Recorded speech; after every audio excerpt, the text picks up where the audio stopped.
അസ്സലാമു അലൈക്കും വറഹ്മത്തുള്ളാഹി വബറകാതുഹു. അൽഹംദുലില്ലാഹി റബ്ബിൽ ആലമീൻ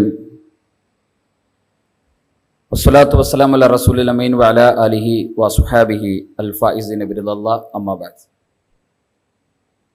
ആദരണീയനായ യോഗാധ്യക്ഷൻ, കേരള അന്തഹുൽ മുജാഹിദീൻ മലപ്പുറം വെസ്റ്റ് ജില്ലാ secretary N Kunhippa master, A P Abdussamad Sahib, ISM സംസ്ഥാന പ്രസിഡന്റ് ഷെരീഫ് മെല്ലിദിൽ അടക്കമുള്ള വേദിയിലും സദസ്സിലും സന്നിഹിതരായിട്ടുള്ള നേതാക്കളെ, സഹോദരങ്ങളെ, സഹോദരിമാരെ, സുഹൃത്തുക്കളെ, മുജാഹിദ് പ്രസ്ഥാനത്തിൻ്റെ വിദ്യാർത്ഥി ഘടകം കഴിഞ്ഞ 28 വർഷങ്ങളിലൂടെ യാത്ര ചെയ്യുന്ന ഒരു മഹാസംരംഭത്തിൻ്റെ തുടക്കത്തിലാണ് നമ്മളുള്ളത്.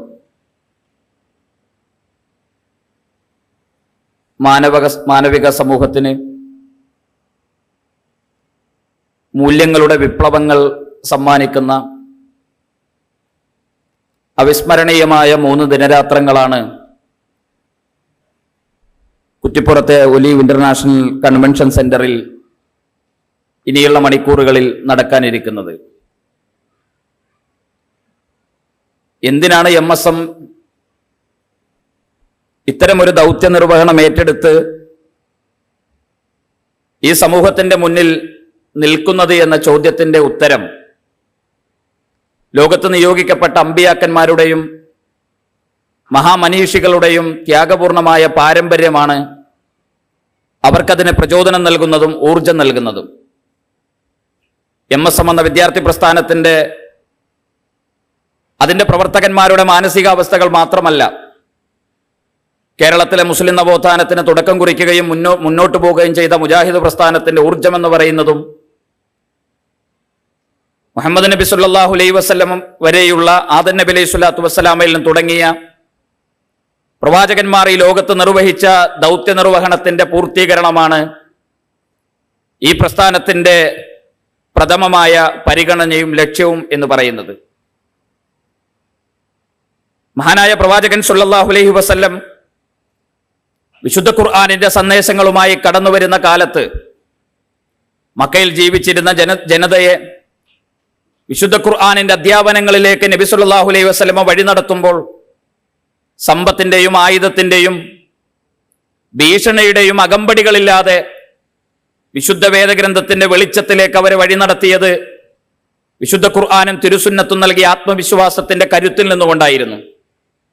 നബി സല്ലല്ലാഹു അലൈഹി വസല്ലമയുടെ കൂടെ പ്രവാചകൻ സല്ലല്ലാഹു അലൈഹി വസല്ലമയുടെ സ്വഹാബികൾ, ആ സ്വഹാബത്ത് അവസാനത്തെ ഹജ്ജ് കർമ്മത്തിന് യാത്ര പുറപ്പെടുകയും നബി സല്ലല്ലാഹു അലൈഹി വസല്ലമയിൽ നിന്ന് ഉപദേശങ്ങൾ സ്വീകരിക്കുകയും ചെയ്തതിനു ശേഷം മദീനയുടെ ചരിത്രത്തിൽ സ്വഹാബത്തിന്റെ എണ്ണം പിന്നീട് കുറഞ്ഞു വരുന്നത് നമുക്ക് കാണാൻ കഴിയും. മദീനയിൽ മറമാടപ്പെട്ട സ്വഹാബികളുടെ എണ്ണം പരിശോധിക്കുമ്പോൾ 10,000-ൽ ചുല്ലാനം സ്വഹാബികളുടെ ഖബറാണ് മദീനയിൽ നമുക്ക് കാണാൻ കഴിയുന്നത്. ലക്ഷക്കണക്കിന് വരുന്ന സ്വഹാബികൾ അവസാനത്തെ പ്രസംഗം കേൾക്കാൻ പ്രവാചകന്റെ കൂടെ മക്കയിൽ പ്രവാചകന്റെ കൂടെ ഉണ്ടായിരുന്നുവെങ്കിൽ മദീനയിലേക്ക് പിന്നീട് സ്വഹാബത്തിന്റെ എണ്ണം കുറഞ്ഞു വരുന്നതിന്റെ ഉത്തരമാണ് മുജാഹിദ് പ്രസ്ഥാനവും മുജാഹിദ് പ്രസ്ഥാനത്തിന്റെ പോഷകഘടകങ്ങളും കേരളത്തിൽ നിർവഹിച്ചു കൊണ്ടിരിക്കുന്ന ദൗത്യമെന്നാണ് അതിന് ഉത്തരമായി നമുക്ക് കാണാൻ കഴിയുന്നത്. ലോകത്തിന്റെ വ്യത്യസ്തങ്ങളായ ഭാഗങ്ങളിലേക്ക് മലമ്പാതകളും താഴ്വാരങ്ങളും സമുദ്രങ്ങളും ഭൂഖണ്ഡങ്ങളും താണ്ടിക്കടന്ന് പ്രവാചകന്റെ കൂടെ ജീവിച്ച മഹാമനീഷികൾ യാത്രയായത് അള്ളാഹുവിങ്കൽ നിന്നുള്ള ഈ വെളിച്ചത്തെ ലോകത്തിന്റെ മുന്നിൽ പ്രസരിപ്പിക്കണമെന്ന ആഗ്രഹത്തോടെയും താല്പര്യത്തോടെയുമായിരുന്നു. പ്രവാചകന്മാർ നിർവഹിച്ച ദൗത്യം അതാണ്. പ്രവാചകന്മാരുടെ അനുയായികൾ നിർവഹിച്ച ദൗത്യം അതാണ്. ആ ദൗത്യമാണ് മുജാഹിദ് പ്രസ്ഥാനവും ഇവിടെ നിർവഹിച്ചു കൊണ്ടിരിക്കുന്നത്. നാളെ നമുക്ക് എന്ത് സംഭവിക്കും നമുക്കാർക്കും പറയാൻ കഴിയില്ല. ഇന്നത്തെ ദിവസം എന്ന് പറയുന്നത് സോഷ്യൽ മീഡിയകൾ ഉപയോഗിക്കുന്ന ഒരു പുതിയ കാലത്ത് സോഷ്യൽ മീഡിയയുടെ നമ്മുടെ ഫേസ്ബുക്കിന്റെയും ഇൻസ്റ്റഗ്രാമിന്റെയും അതിന്റെ പേജുകളിലൂടെ കടന്നു പോകുമ്പോൾ ഇന്നത്തെ ദിവസം കണ്ണ് നിറഞ്ഞുകൊണ്ടല്ലാതെ ഇവിടെയുള്ള മാനവിക ബോധമുള്ള മനുഷ്യർക്കൊരിക്കലും മുന്നോട്ട് പോകാൻ കഴിയില്ല.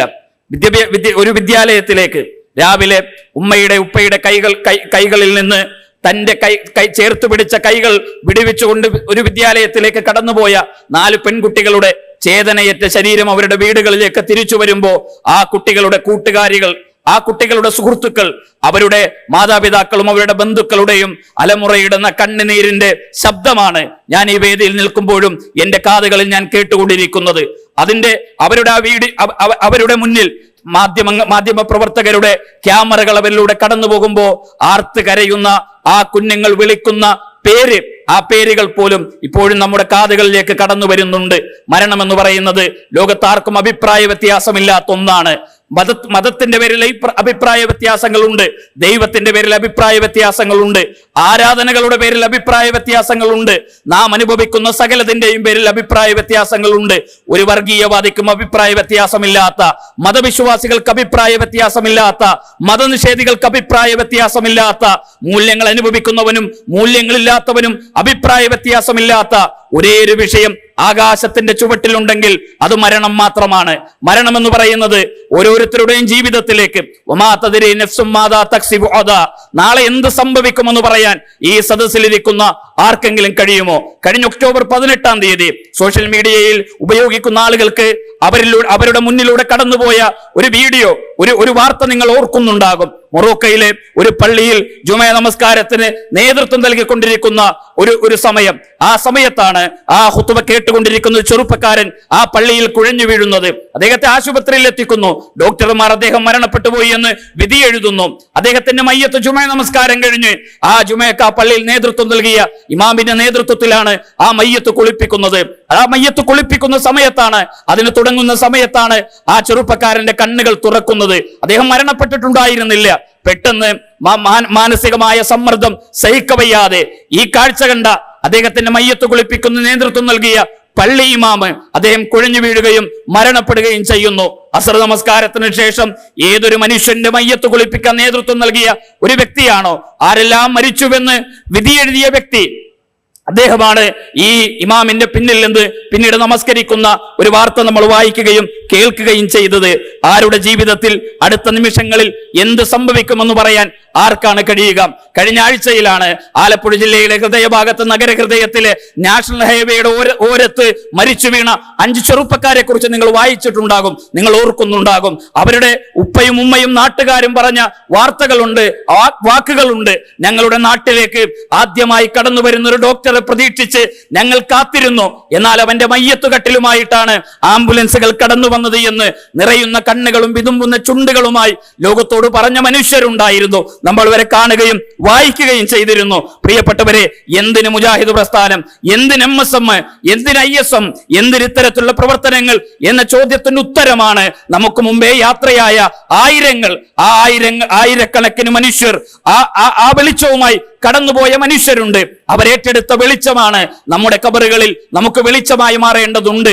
ഇരുട്ടു നിറഞ്ഞ ലോകത്ത് പ്രകാശത്തിന്റെ വിളക്കുമാടവുമായി പ്രവാചകൻ സല്ലല്ലാഹു അലൈഹി വസല്ലം അജ്ഞതയുടെയും അന്ധതയുടെയും ഇരുട്ടു പ്രാപിച്ച മനുഷ്യർക്കിടയിൽ പ്രകാശത്തിന്റെ കിരണങ്ങളുമായി കടന്നു വന്ന് പെൺകുട്ടികൾ ജനിക്കുന്നത് ഒരു ഭീഷണിയായി കണ്ട, വിഷമമായി കണ്ട സമുദായത്തിന്റെ ഹൃദയങ്ങളിൽ ഏത് കുറ്റത്തിനാണ് മോളെ നീ കൊല്ലപ്പെട്ടതെന്ന് ജീവനോടുകൂടി കുഴിച്ചു മൂടപ്പെട്ട പെൺകുട്ടികളോട് ചോദിക്കപ്പെടുമെന്ന് ആയത്ത് അവതരിക്കുമ്പോ റസൂലുള്ളാഹിന്റെ മുന്നിലെത്തി തന്റെ ജീവിതത്തിൽ സംഭവിച്ചു പോയ സങ്കടങ്ങളെ കുറിച്ച് ഏറ്റുപറയുന്ന ആയിരങ്ങളെ സൃഷ്ടിച്ചെടുത്ത അത്ഭുതത്തിന്റെ പേരാണ് ഖുർആൻ എന്ന് പറയുന്നത്. മദ്യം ജീവിതത്തിന്റെ ഭാഗമായി സ്വീകരിച്ച ഒരു ജനതയുടെ മുന്നിൽ മദ്യമുക്തമായ ഒരു സ്വർഗരാജ്യത്തെ സൃഷ്ടിച്ചെടുത്ത അത്ഭുതത്തിന്റെ പേരാണ് വിശുദ്ധ ഖുർആൻ എന്ന് പറയുന്നത്. ലോകത്ത് വ്യഭിചാരശാലകളിൽ ഞങ്ങൾ ഏറ്റവും ഉന്നതരായ വ്യഭിചാരശാലകളിലെ സ്ത്രീകളാണ് എന്ന് തിരിച്ചറിയാൻ ഉന്നതമായ കൊടികൾ നാട്ടിയിരുന്ന ഒരു ജനസമൂഹത്തിന്റെ മുന്നിൽ നിന്നുകൊണ്ടാണ് പ്രവാചകന്റെ മുന്നിലേക്കെത്തി ഞങ്ങൾ വ്യഭിചരിച്ചു പോയ റസൂലെ, ഞങ്ങളെ ശിക്ഷിക്കണമെന്ന്, ഞങ്ങളെ ശുദ്ധീകരിക്കണമെന്ന് പ്രവാചകന്റെ മുന്നിലേക്ക് കടന്നു വന്ന് വിളിച്ചു പറയാൻ മാനസികമായ ഒരു പക്വത കാണിച്ച, മാനസികമായ അവരുടെ ഹൃദയങ്ങളെ കഴുകി വൃത്തിയാക്കിയ അത്ഭുതത്തിന്റെ പേരാണ് ഖുർആൻ എന്ന് പറയുന്നത്. ആ അത്ഭുതമാണ് നമ്മുടെ കൈകളിൽ ഉള്ളത്. നമുക്ക് കഴിയണം ക്യാമ്പസുകളിൽ നമ്മുടെ സുഹൃത്തുക്കൾക്ക് മുന്നിൽ ഖുർആനിന്റെ അംബാസഡർമാരാകാൻ നമുക്ക് കഴിയണം. ലോകത്തിന് അംബാസഡർമാരുണ്ട്, രാജ്യങ്ങൾക്ക് അംബാസഡർമാരുണ്ട്, കമ്പനികൾക്ക് അംബാസഡർമാരുണ്ട്, മത്സരങ്ങൾക്ക് അംബാസഡർമാരുണ്ട്. അവർക്ക് വലിയ പരിഗണനയാണ്. അവർ രാജ്യത്തിന്റെ പ്രതീകമാണ്, അവർ ആ മത്സരങ്ങളുടെ പ്രതീകമാണ്, ഉൽപ്പന്നങ്ങളുടെ പ്രതീകമാണ് അംബാസഡർമാരെന്ന് എന്ന് പറയുന്നത് ഖുർആനിന്റെ അംബാസഡർമാരാണ്. എന്റെ മുന്നിലിരിക്കുന്ന, എന്റെ ശബ്ദം കേൾക്കുന്ന ഞാനടക്കമുള്ള നമ്മുടെ സഹോദരങ്ങൾ ഖുർആനിന്റെ അംബാസഡർമാരാകാൻ നമുക്ക് കഴിയണം. ആയിഷ ബീബി റളിയല്ലാഹു അൻഹയുടെ മുന്നിലെത്തി റസൂലുള്ളാഹിന്റെ സംസ്കാരം എന്തെന്ന് ചോദിക്കുമ്പോൾ ഖുർആനാണ് പ്രവാചകന്റെ സംസ്കാരമെന്ന് ആയിഷ ബീബി റളിയല്ലാഹു അൻഹ വിളിച്ചു പറയുമ്പോൾ ആ ഖുർആനിന്റെ സ്വഭാവമാകാൻ, ആ ഖുർആനിന്റെ സംസ്കാരമാകാൻ കഴിയുന്ന ഒരു സമൂഹത്തെ വളർത്തിക്കൊണ്ടുവരുന്ന പ്രവർത്തനമാണ് മുജാഹിദ് പ്രസ്ഥാനം ഇവിടെ നിർവഹിക്കുന്നത്. സഹോദരങ്ങളെ, ഞാൻ എന്റെ വാക്കുകൾ അവസാനിപ്പിക്കുകയാണ്. എന്റെ അവസാനത്തെ വാചകം ഞാൻ ഇപ്രകാരം MSMന്റെ 28ാമത് പ്രൊഫഷണൽ വിദ്യാർത്ഥി സമ്മേളനത്തിൽ എന്റെ വാചകത്തിന്റെ അവസാനത്തെ വാചകമായി ഞാൻ ഇപ്രകാരം ചേർത്ത് വെക്കാൻ ആഗ്രഹിക്കുന്നു. മരണമെന്ന് പറയുന്നത് നമ്മുടെ തൊട്ടു മുന്നിൽ ചെരുപ്പിന്റെ വാറിനേക്കാളും നമ്മുടെ അടുത്തിരിക്കുന്ന മരണത്തിലേക്ക് കടന്നു പോകുന്നതിന് മുമ്പ് ജീവിതത്തെ പ്രകാശപൂരിതമാക്കി മാറ്റാൻ, ഒരുപാട് മനുഷ്യരുടെ ഹൃദയങ്ങളിൽ വെളിച്ചം നൽകാൻ കഴിയുന്ന പ്രബോധകന്മാരാക്കി ഞങ്ങൾ മാറ്റാൻ അള്ളാഹുവിന്റെ തൗഫീഖ് ഉണ്ടാകണമെന്ന പ്രാർത്ഥനയായിരിക്കണം MSMന്റെ പ്രവർത്തകന്മാർക്ക് ഇത്തരം രംഗങ്ങളിൽ മുന്നോട്ട് പോകാൻ പ്രേരണയും പ്രചോദനവും നൽകേണ്ടത് എന്ന് പ്രാർത്ഥിച്ചുകൊണ്ട് ഞാൻ എന്റെ വാക്കുകൾക്ക് വിരാമം കുറിക്കുന്നു. അള്ളാഹു നമ്മെ അനുഗ്രഹിക്കുമാറാകട്ടെ.